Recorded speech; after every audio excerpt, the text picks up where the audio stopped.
بسم اللہ الرحمن الرحیم۔ السلام علیکم یا فاطمۃ الزہرا۔ فاطمی گھرانے کی طرز زندگی معاشرے کی ہر فرد کے لیے بہترین آئیڈیل اور نمونہ ہے تاکہ معاشرے کی ہر فرد اپنی ذمہ داری کو بخوبی انجام دے سکے۔ یہ ذمہ داری کچھ ذمہ داریاں مرد سے مخصوص ہے تو کچھ عورت سے، کچھ دونوں سے۔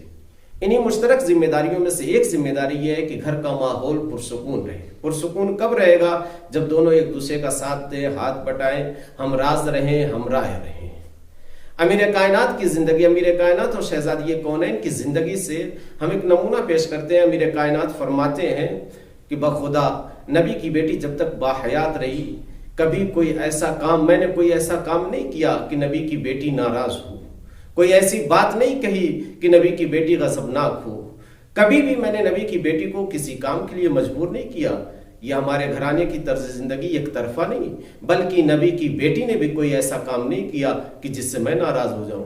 کبھی بھی نبی کی بیٹی نے میرے حکم کی مخالفت نہیں کی، جو بھی کہا وہ کیا، بلکہ اگر میں ایک نگاہ نبی کی بیٹی کو دیکھ لیتا تھا تو اپنا سارا ہم و غم بھول جاتا تھا۔ یہ ہے علوی اور فاطمی گھرانے کی طرز زندگی۔ اگر ہم اسی کو اپنی زندگی میں اپنائیں تو ایک اچھے سمجھدار ہوشیار مرد کی نشانی یہ ہے کہ جب وہ گھر میں داخل ہو تو اپنے باہر کے سارے ہم و غم کو بھول جائے اور گھر میں اس انداز میں داخل ہو کہ باہر کچھ پیش نہیں آیا۔ اگر مارکیٹ میں، بازار میں، محلے میں کسی سے انبن تو میں ہو گئی تو گھر میں داخل ہوتے وقت ہنستے اور مسکراتے ہوئے داخل ہو۔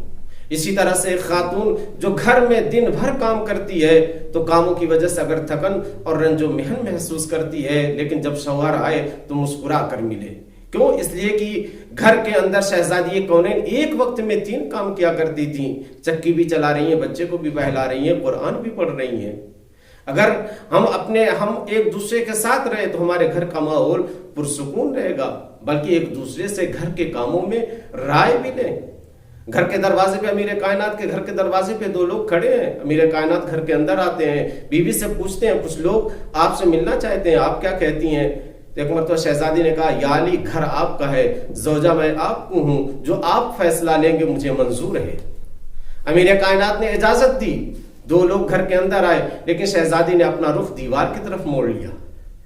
اس کا مطلب یہ ہے کہ میاں اور بیوی کے اپنے اختیارات ہیں، شوہر اور زوجہ کے اپنے اختیارات ہیں، دونوں دوسرے کے اختیار کو اپنے ہاتھ میں نہ لیں۔ امیر کائنات نے اپنا گھر ہوتے ہوئے دونوں کو اندر آنے کی اجازت دی، لیکن شہزادی نے اپنا اختیار استعمال کرتے ہوئے اپنا رخ دیوار کی طرف موڑ لیا۔ نہ امیر کائنات کے چہرے پہ کسی طرح کی اعتراض کے نشانات ہیں اور نہ شہزادی نے لب کشائی کی۔ دونوں کے اختیار دونوں کے ہاتھ میں ہوں۔ جب دونوں کے اختیار دونوں کے ہاتھ میں ہوں گے تو گھر کا ماحول خود بخود پرسکون ہوگا۔ السلام علیکم ورحمۃ اللہ وبرکاتہ۔